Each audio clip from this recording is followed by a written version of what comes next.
Good morning students, welcome to 12th standard economics 8th lesson international economic organization. Okay va, so in the lesson la enna discuss பண்ணிட்டு இருக்கோம் important international economic organization like IMF பார்த்தோம், அதை follow பண்ணி world bank IBRD பார்த்தோம், அதுக்கப்புறம் பார்த்தீங்கன்னா WTOன்னு பார்த்தோம். சரியா, அதுக்கப்புறம் ட்ரேட் பிளாக் அப்படின்னு ஒரு ஹெட்டிங்கில் ட்ரேட் பிளாக்னா என்னமா அந்தந்த ஜோன் எப்படி நம்ம கண்ட்ரிக்குள்ள within your country south west north south west south east அந்த மாதிரி ஜோனாக பிரிக்கிறோம் இல்லையா, சேம் லைக் தட் வேர்ல்டு லெவலில் இருக்கிற கண்ட்ரிஸ் பார்த்தீங்கன்னா அவங்களுக்குள்ள ஒரு region, otherwise south zone south Asian country, அடுத்தது யூரோப்பியன் கண்ட்ரிஸ், அந்த மாதிரி ஒரு ட்ரேட் பிளாக்காக பிரித்து என்ன பண்ணிக்குவாங்க, அவங்களுக்குள்ள ஒரு மியூச்சுவல் கோஆப்ரேஷனை வந்து கண்டக்ட் பண்ணிக்குவாங்க. ஓகே, கோஆப்ரேட்டிவாக இருப்பாங்க. ஓகேவா, ஸோ த்ரூ அது மூலமாக ட்ரேட் பார்த்தீங்கன்னா பர்ஃபெக்டாக நடக்கிறதுக்கு without any barriers, okay, legal ரெஸ்ட்ரிக்ஷனெல்லாம் இல்லாமல் ஒரு ஃப்ரீ ட்ரேடாக நடக்கிறதுக்கு அது ரொம்ப ரொம்ப ஹெல்ப்ஃபுல்லாக இருக்கும். சரியா, ஸோ அதில் லாஸ்ட் கிளாஸ் நம்ம என்னடா டிஸ்கஸ் பண்ணோம், சார்க் கண்ட்ரிஸ் பார்த்தோம். சரியா, ஸோ சார்க் கண்ட்ரிஸ் அப்படிங்கிறது என்னடா south Asian association for regional cooperation. ஓகேவா, ஸோ அதில் எத்தனை 8 கண்ட்ரிஸ் இருக்குது அப்படின்னு பார்த்தோம்.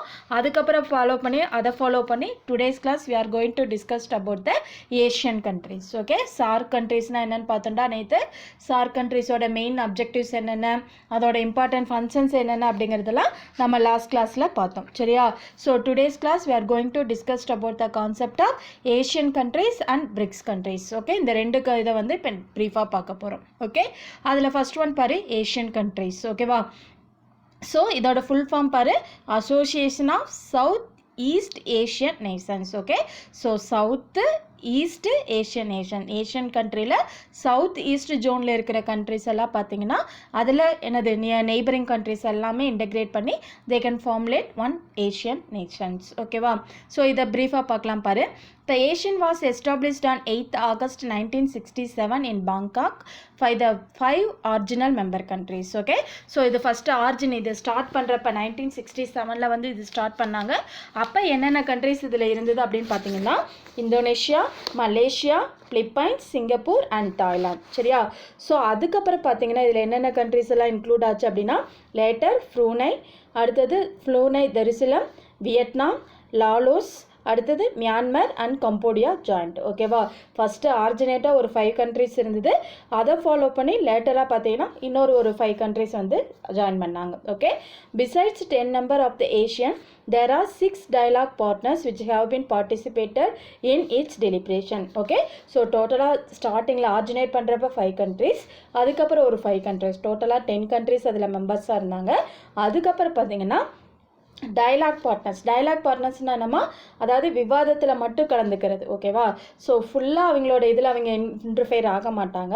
பட் ஏதாவது நெய்பரிங் கண்ட்ரிஸ் அப்படிங்கிற முறையில் ஏதாவது இம்பார்ட்டன்ட் டிசிஷன் எடுக்கிறப்ப ஏதாவது இது பண்ணுறப்போ டிஸ்கஷன் செஷனில், ஸோ அந்த மாதிரி டயலாக் பார்ட்னர்ஸாக மட்டும் ஒரு சில கண்ட்ரிஸ் இருந்தாங்க, அவங்களோட எகைன் ஜாயின் பண்ணாங்க. ஓகே, அதில் இம்பார்ட்டன்ட் கண்ட்ரிஸ் பார்த்தீங்கன்னா China, Japan, India, south Korea, New Zealand and Australia. Okay, so இந்த கண்ட்ரிஸ் எல்லாமே எந்தெந்த கண்ட்ரிமா, China, Japan, India, south Korea, New Zealand and Australia. Okay, so இந்த 6 கண்ட்ரிஸும் என்னன்னு சொல்லுவாங்க, டயலாக் பார்ட்னர்ஸ், அதாவது அவங்களோட டிஸ்கஷனில் மட்டும் பார்ட்டிசிபேட் பண்ணுற countries. So the Asian nations are expected to benefit from the FTA as it will reduce tariff and non-tariff barriers.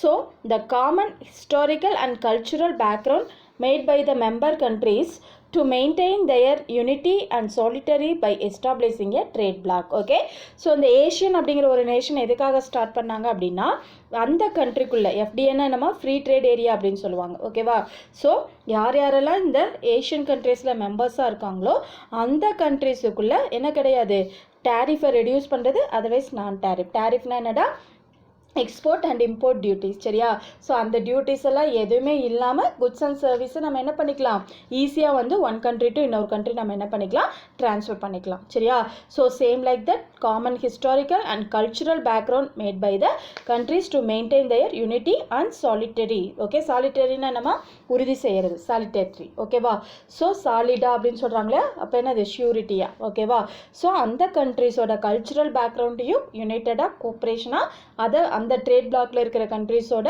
Cultural, social, economical எல்லாத்தையுமே என்ன பண்ணுறது, என்ஷூர் பண்ணுறதா one of the main objectives of the Asian countries. Okay, பாரு, foreign trade is the lifeblood of Asian countries. following globalization under prudent macroeconomic policies. So the ASEAN Summit, the heads of the governments of member countries, is the highest forum of Asian cooperation. So its meeting are held in once in 3 years. அதை note பண்ணிக்கோங்கடா. நம்ம SAARC என்ன பார்த்தோம், 2 years once வந்து SAARC meeting conduct பண்ணுவாங்க அப்படின்னு பார்த்தோம். But Asian கண்ட்ரிஸோட meeting பார்த்தீங்கன்னா 3 years once. ஓகேவா? ஸோ அந்த ஏஷியன் வந்து என்ன பண்ணுவாங்க, submit the head of the government of member countries is the highest forum of ASEAN cooperations. Okay, அந்த ஏஷியன் கண்ட்ரீஸில் இதோட எல்லா இதுலேயுமே ஹையஸ்ட் யாரெல்லாம் அந்த மெம்பர் கண்ட்ரிஸ் எல்லாம் அக்செப்ட் பண்ணிக்கிட்டாலோ அந்த ஹையஸ்ட் ஃபோரம் தான் என்ன பண்ணிக்குவாங்க, மெம்பர் கண்ட்ரிஸும் அக்செப்ட் பண்ணிக்குவாங்க. ஓகேவா? அப்போ இதோட மீட்டிங் பார்த்தீங்கன்னா 3 years once வந்து கம்பல்சரி கண்டக்ட் பண்ணியிருப்பாங்க. Okay, so the ASEAN ministerial meeting of foreign minister is the next highest decision making body. Okay, அவங்கள தவிர பார்த்தீங்கன்னா ஹையஸ்ட் டிசிஷன் மேக்கிங் அத்தாரிட்டி யாருன்னு பார்த்தீங்கன்னா ஃபாரின் மினிஸ்டர்ஸ். ஓகேவா? ASEAN ministerial meeting of foreign minister அவங்க தான் next highest பாடி, என்னது decision making authority அப்படின்னு சொல்லலாம். ஓகே, ஸோ ஃபஸ்ட்டு ஹெட் யாருமா, government of member countries. Okay, அந்த ஏஷியனில் யாரெல்லாம் மெம்பர் கண்ட்ரிஸாக இருக்காங்களோ அதில் ஹையஸ்ட் ஃபோரம் தான் அங்கே வந்து இதில் ஹையஸ்ட் அத்தாரிட்டியாக இருப்பாங்க. அதை ஃபாலோ பண்ணி பார்த்தீங்கன்னா அந்த ஃபாரின் மினிஸ்டர்ஸ், அந்த மெம்பர் கண்ட்ரிஸோட ஃபாரின் மினிஸ்டர் பார்த்தீங்கன்னா அடுத்தது ஹையஸ்ட் டிசிஷன் மேக்கிங் பாடிஸ். ஓகேவா? ஸோ இதில் பாரு, India is relationship with Asian started in 1992 when India became the sectoral dialogue partner of Asian. Okay, first இந்தியாவோட ரோல் இதில் என்னமா இருந்தது, வெறும் டயலாக் பார்ட்னர்ஸ், அந்த டிஸ்கஷனில் மட்டும் பார்ட்டிசிபேட் பண்ணக்கூடிய ஒன் ஆஃப் த மெம்பர் கண்ட்ரியாக இந்தியா இருந்தது. பட் 1992 இந்தியா என்னவா மாறிச்சு, செக்டாரல் டயலாக் பார்ட்னர். ஓகே, செக்டாரல்னா என்னமா, துறை வாரியா. ஓகேவா? செக்டார் டிபார்ட்மெண்ட் வைஸ் அப்படின்னு சொல்லுவோம் இல்லையா? ஸோ அந்த மாதிரி செக்டாரல் டயலாக் பார்ட்னராக 1992 இந்தியா வந்து ஸ்டார்ட் பண்ணுச்சு. ஓகேவா? ஸோ இதோட geographic proximity of Asian countries to India facilitate faster exports and lower freight cost. ஓகேவா? ஸோ இதோட மெயின் மோட்டிவ் ப்ராக்சிமிட்டின்னா என்னமா, இதுக்கு பதிலாக யூஸ் பண்ணுறது, இன்ஸ்டெட் ஆஃப் தட் அப்படின்னு சொல்லுவோம் இல்லையா, அந்த மாதிரி. So the geographic proximity of Asian countries to India facilitate faster exports at lower freight cost. ஏன்னு பார்த்தீங்கன்னா இப்போ இந்தியாவுக்கு இதில் மெம்பராக இருக்கிற கண்ட்ரிஸ் எல்லாமே பாருங்கடா நெய்பரிங் கண்ட்ரிஸாக இருக்கும். சரியா? அப்போ இதோட டிரான்ஸ்போர்ட் காஸ்ட் எப்படி இருக்கும், நமக்கு வெரி லோ காஸ்ட்டாக இருக்கும், ஃப்ரைட் காஸ்ட்டு, டிரான்ஸ்போர்ட் காஸ்ட்டு. அப்போ லோ காஸ்ட்டாக இருக்கனால நம்ம குட்ஸ் அண்ட் சர்வீஸை நம்மளால் என்ன பண்ண முடியும், ஈஸியாக எக்ஸ்போர்ட் பண்ணி நம்ம வந்து நம்மளோட பிஸ்னஸை வந்து இன்னும் ட்ரேடை வந்து எக்ஸ்பேண்ட் பண்ண முடியும். சரியா? ஸோ இது ஒன் ஆஃப் த என்னன்னு சொல்லலாம், அட்வான்டேஜஸ் ஆஃப் இந்தியா அப்படின்னு சொல்லலாம். ஓகே, ஸோ அந்தந்த கண்ட்ரிஸோட ஃப்ளாக் இது கொடுத்துருக்காங்க பாருங்கடா, அதை ஒரு கிளான்ஸ் பார்த்துக்கோங்க. ஓகே, அடுத்த பாரு, ஏஷியன் கண்ட்ரிஸோட மெயின் அப்ஜெக்டிவ்ஸ் பாரு, to accelerate economic growth and social progress and cultural development in that region. So இதில் யாரெல்லாம் மெம்பர் கண்ட்ரியாக இருக்காங்களோ அந்த கண்ட்ரிஸோட எக்கனாமிக் க்ரோத்தை டெவலப் பண்ணணும். சரியா? So economic growth as well as cultural social progress இது எல்லாத்தையுமே இம்ப்ரூவ் பண்ணுறது one of the main objectives of the Asian countries. Okay, அடுத்தது பார்த்தீங்கன்னா to promote regional peace and stability and adherence to the principles of the United Nations Charter. ஓகேவா? அட்ஹரன்ஸ்னால் என்னமா, கடைபிடிக்கிறது, follow பண்ணுறது. சரியா? So என்னது, ரீஜனல் பீஸ். ஓகே, அந்த வட்டாரம், south zone அப்படின்னு சொல்கிறாங்க இல்லையா, ஏஷியன் கண்ட்ரிஸ் அப்படிங்கிறது சவுத் ஈஸ்ட் ஏஷியன் நேஷன். அப்போ ஏஷியன் கண்ட்ரிஸோட அந்த சவுத் ஈஸ்ட் ஜோனில் இருக்கிற எல்லா மெம்பர் கண்ட்ரிக்கும் தேவையான அதில் இருக்கிற என்னது பீஸ், எப்படி நம்ம செக்யூரிட்டி ப்ரொவைட் பண்ணலாம், எப்படி ஸ்டேபிளாக வச்சுருக்கலாம், எப்படி அமைதியாக வச்சுக்கலாம். ஸோ அது ரிலேட்டடாக இருக்கிற பிரின்சிபல்ஸை ஃபாலோ பண்ணி கொடுக்கறது. Okay, through United Nation charter மூலமாக. ஓகேவா? அடுத்து பார்த்தீங்கன்னா to promote cooperation among the members of Asian through the exchange of knowledge and experience in the field of public sector auditing. ஓகேவா? ஸோ அடுத்தது ஏஷியன் கண்ட்ரிஸோட மெயின் அப்ஜெக்டிவ்ஸ் பார்த்தீங்கன்னா member கண்ட்ரிஸுக்கு தேவையான ஆடிட்டிங் ஃபெசிலிட்டியை ப்ரொவைட் பண்ணி கொடுக்கறது. சரியா? ஏன்னா நம்ம இந்த குட்ஸ் அண்ட் சர்வீஸை எக்ஸ்போர்ட் பண்ணுறப்ப, இம்போர்ட் பண்ணுறப்ப, ட்ரேடை டெவலப் பண்ணுறப்ப, ஸோ பார்த்தீங்கன்னா ஆடிட் வந்து வெரி வெரி இம்பார்ட்டன்ட். சரியா? ஸோ அந்த ஆடிட்டிங்கில் அந்த நாலேஜ் இருக்கும் இல்லையா, ஸோ எக்ஸ்சேஞ்ச் ஆஃப் நாலேஜ் அவங்களுக்கு எக்ஸ்சேஞ்ச் பண்ணி கொடுக்கறது, ஆடிட்டிங் நாலேஜை. ஓகே, அப்போ அந்த மெம்பர் கண்ட்ரிக்கு என்ன இருக்கும், இன்னும் கொஞ்சம் ட்ரேட் வந்து பார்த்தீங்கன்னா ஈஸியாக இருக்கும். ஓகேவா? ஸோ அந்த ஃபெசிலிட்டிஸும் யார் ப்ரொவைட் பண்ணி கொடுக்குறாங்க, ஏஷியன் கண்ட்ரிஸ். அடுத்து பார்த்தீங்கன்னா to provide a conductive environment and facilities for research training and education among the member countries. Okay, so between the countries என்னமா இது பண்ணுறாங்க, நம்ம என்விரான்மெண்ட் எப்படி ப்ரொடெக்ட் பண்ணலாம். ஓகே, ஸோ என்னென்ன இதில் வந்து என்னென்ன இண்டஸ்ட்ரீஸில் வந்து இல்லை ஹோல் இதாக என்ன இதில் ரிசர்ச் பண்ணலாம், எப்படி ட்ரைனிங் ப்ரோக்ராம் கொடுக்கலாம். So developing country, under developed country அந்த மாதிரி டிஃப்ரெண்ட் நேஷன்ஸ் வந்து அதில் மெம்பர்ஸாக இருப்பாங்க.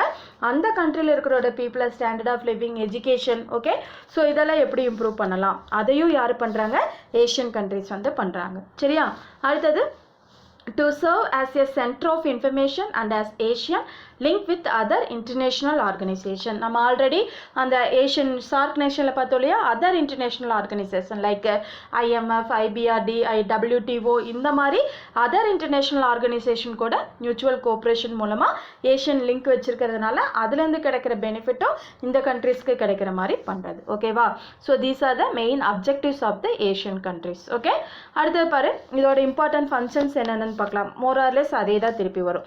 It facilitate free movements of goods and services and investment within Asian by creating a single regional market with like the European Union. Okay, so நம்ம already பார்த்தோம் இல்லையா, European யூனியனா European countries எல்லாம் சேர்ந்து ஒரு குரூப்பாக நம்ம எப்படி G20 countries, okay, European countries அந்த மாதிரி பார்ப்போம் இல்லையா.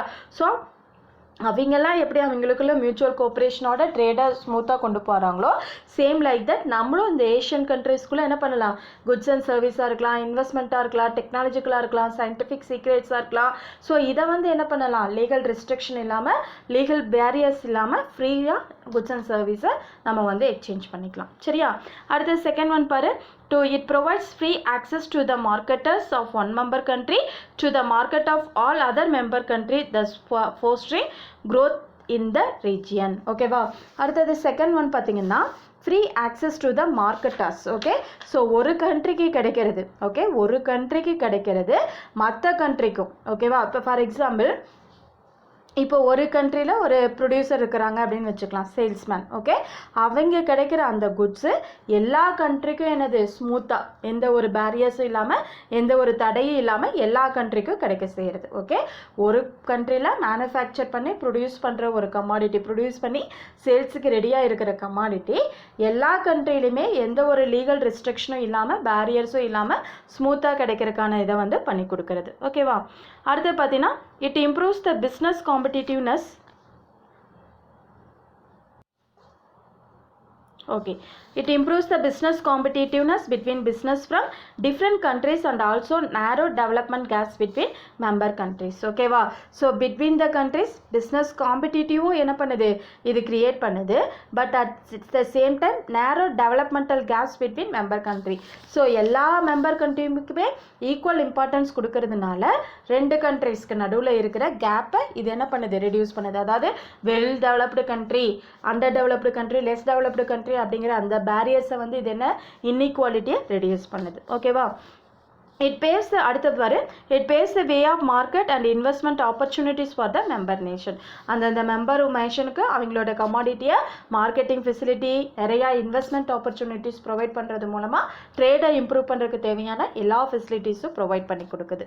அடுத்து பார்த்தீங்கன்னா it fosters cooperation in many areas including industry and trade. ஓகேவா, ஸோ அதோட மெயின் இது என்னமா, எல்லா இதுலேயுமே not only for industry, not only for என்னது ட்ரேட், இது மட்டும் இல்லாமல் எல்லா இதுலேயுமே பார்த்தீங்கன்னா மியூச்சுவல் கோஆப்ரேஷனை க்ரியேட் பண்ணி கொடுக்கறது. ஓகேவா, so all the Asian economies experienced great economic crisis in the year of 1997. ஓகேவா, ஸோ இதில் என்னடா கொடுத்துருக்காங்க, இந்த ஏஷியன் கண்ட்ரீஸில் எல்லாமே பார்த்தீங்கன்னா 1997 ஒரு எக்கனாமிக் கிரைசிஸ்னால் என்னமோ ஒரு கன்ஃபியூஷனான சிச்சுவேஷன் வந்து எல்லாருமே அதை வந்து எக்ஸ்பீரியன்ஸ் பண்ணாங்க 1997.